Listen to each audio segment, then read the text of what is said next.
My name is Karen McGee, and I'm a RTT hypnotherapist specializing in helping people navigate the emotional challenges of ADHD. Today, we're going to dive into an important topic, which is what are the signs of ADHD to look for in girls?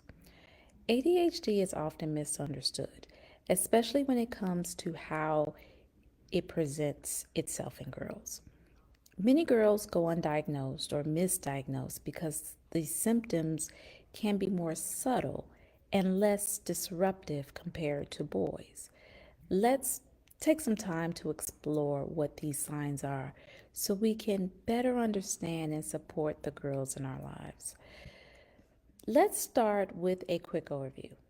ADHD, or often known as attention deficit hyperactivity disorder, affects focus, emotional regulation, and sometimes impulsivity.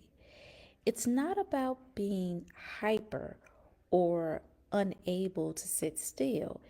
It's a complex condition that impacts different people in different ways. In girls, ADHD can often be overlooked because it's less likely to show up as the classic hyperactive behavior we commonly associate with the condition. Instead, it's often more internalized. Let's break down some of the key signs to look for. So, here are some common signs. So, one is daydreaming and difficulty focusing. Girls with ADHD may seem lost in their own world.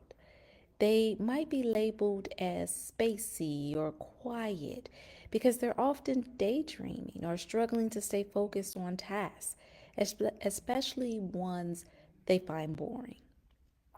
Two is emotional sensitivity. ADHD can amplify emotions, leading to frequent crying, frustration, or feelings of being overwhelmed. Girls with ADHD may feel their emotions very deeply and have trouble regulating them, which can result in mood swings. Struggles with organization is the third one.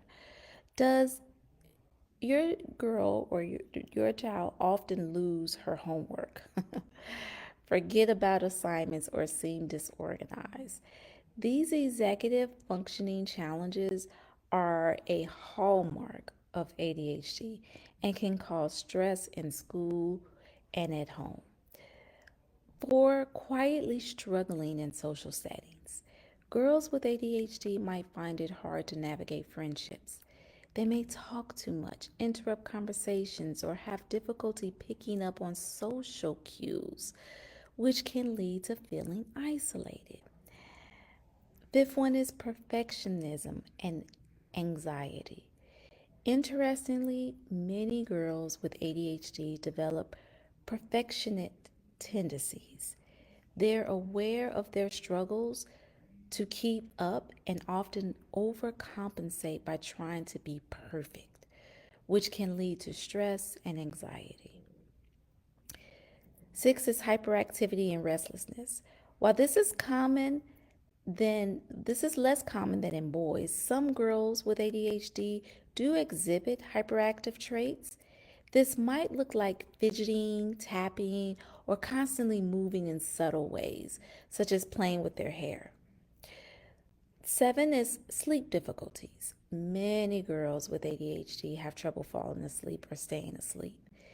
This can exacerbate the symptoms and make it even harder to focus and regulate emotions during the day. So, why are ADHD in girls often missed? ADHD in girls is often missed because their symptoms don't always match the stereotypical image of ADHD. They're just more likely to be labeled as shy, unmotivated, or even well behaved. Sometimes the signs don't become obvious until middle school or high school when life demands more organization and focus. This is why it's so important to recognize the signs early. With proper support, girls with ADHD can thrive and embrace their unique strengths. So, what can you do if you recognize these signs in someone you care about? The first step is to consult a professional for evaluation. Remember, ADHD is not a character flaw, it's a condition that can be managed with the right tools and support. If this resonates with you or someone you know, please feel free to reach out to me. I specialize in helping people navigate the emotional aspects of ADHD, and I'm here to support you. Before we wrap up, I'd love to hear from you. Have you noticed these signs in your own life or in someone close to you? If so, drop a comment below or send me a message. Let's keep this conversation going. Thank you so much for spending this time with me today. Remember, understanding ADHD is the first step to creating a supportive environment where everyone can shine. Take care, and I'll see you next time. Thank you.